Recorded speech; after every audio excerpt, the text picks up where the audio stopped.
On a remote beach in Burma's western Rakhine state, hundreds of Muslim Rohingyas await an uncertain fate. 4 days ago, they fled their village in Chao Pyu township in their fishing boats after Rakhine Buddhist mobs attacked their homes.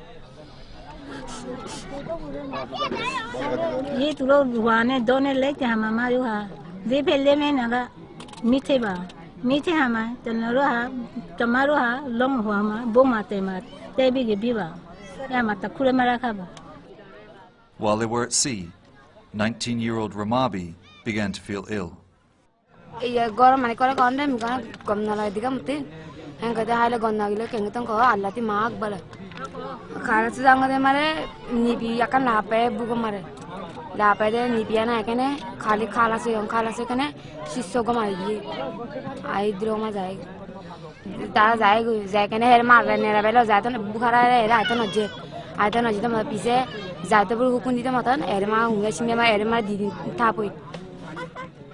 Fearing a huge influx of Muslims, the Navy kept the boats at sea until the authorities eventually permitted them to come ashore, but no further.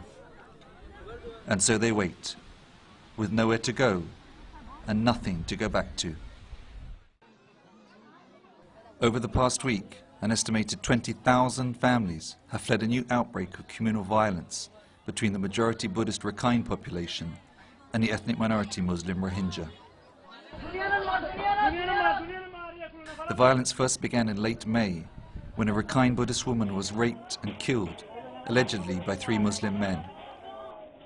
A few days later, 10 Muslim men were attacked and murdered on a bus.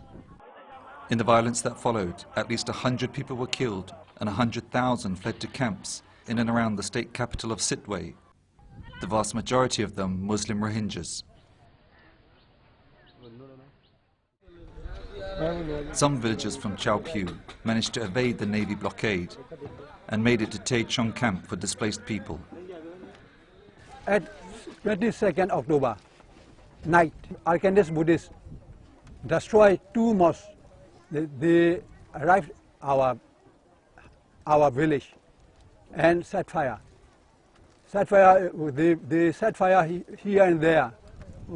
We cannot protect us because the military and police shot us.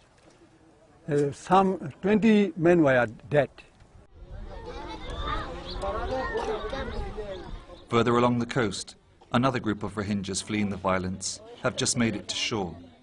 They also accuse the security forces of taking sides with the Rakhine.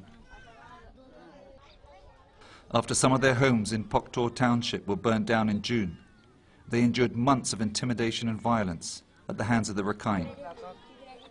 But rather than offer them protection, the border security force known as Nasaka washed their hands of all responsibility.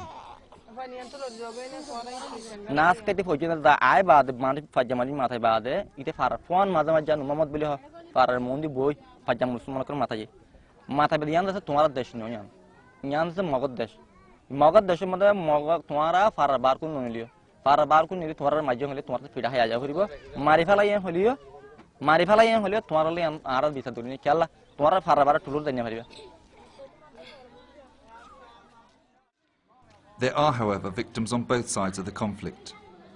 In one of Sittwe's oldest monasteries, Ma Mei Tan had also escaped from Poktor, but she is a Rakhine Buddhist.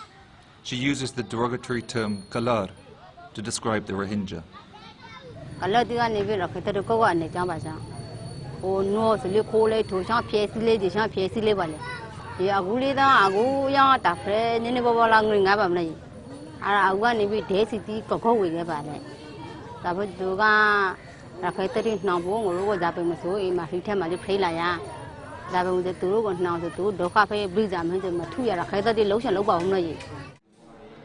The monk who presides over the monastery, Arya Vunsa, has little doubt where the blame for the conflict lies. The Islamite Aswan Rao Wadane, Saipui who sounds all over Sado, got something namely Lusaipui who sounds all over. To prove his point, he shows a photo of the woman whose murder first triggered the violence. နိုင်ငံတကာဥပဒေနဲ့အညီပေါ့နိုင်ငံတကာဥပဒေနဲ့အညီတရားဝင်တွေဘင်္ဂလီမွတ်စလင်ကိုတောင်းတတဲ့နေရာမှာမင်းနဲ့အင်ပြီးတရားဝင်တွေဘင်္ဂလီကို refugee ဒုက္ခသည်စခန်းနဲ့ထားလိုအပ်ကြရသူတို့တာတရားနိုင်ငံမှာလိုအပ်လို့ရှိကြခွာဒီလိုမှအရှင်ဖို့ရပ်ပဲမဟုတ်ပဲနဲ့ရပ်ပဲရောလို့ထားလိုက်ကြတော့ဟာလိတိပြဿနာဖိုက်ဖို့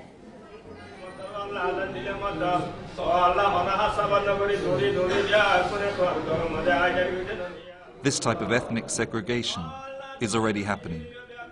As the violence spread across the region last week, there was one Muslim community which was not preparing to flee. They are not able to. The enclave of Ong Mingla is the only remaining Muslim neighborhood in Sitwe. Soldiers guard every entrance, but the Muslims who live here fear they won't be able to stop the violence if it reaches them too. The pressure of living here is obvious. Why they are doing this kind of behavior upon us? We are the human people, human beings, you know. We are suffering for so many months, you know. We cannot keep our patience, you know. They killed two of my brother-in-law, you know. I have not even get back his dead body, you know. With the smoke from burning villages visible in the distance, the Muslims of Ong Mingala feel they may be targeted next.